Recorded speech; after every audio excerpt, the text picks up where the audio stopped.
Положи, Господи, хранение устом моим, и к верограждения устах моим. Не отклони серце моє словеса лукавствия, не przewodni mi okresje. Человеки делающие ми беззаконие, и не сочтуся с избранными. Накажет мне праведник милостью и обличит меня, или же грешна года намазни в глави моей. Яко ešte i molitva moja v blagovolení, Bože Ty biša pri kameni sudi.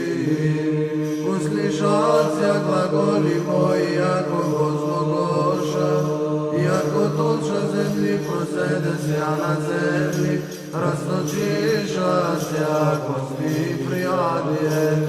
Яко Тебе, Господи, Господи, очі мої на Тя упова, не отими душу мою.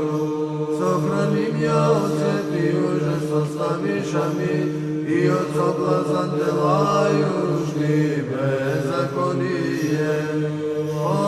Оду добрежу свою грешниці, єдине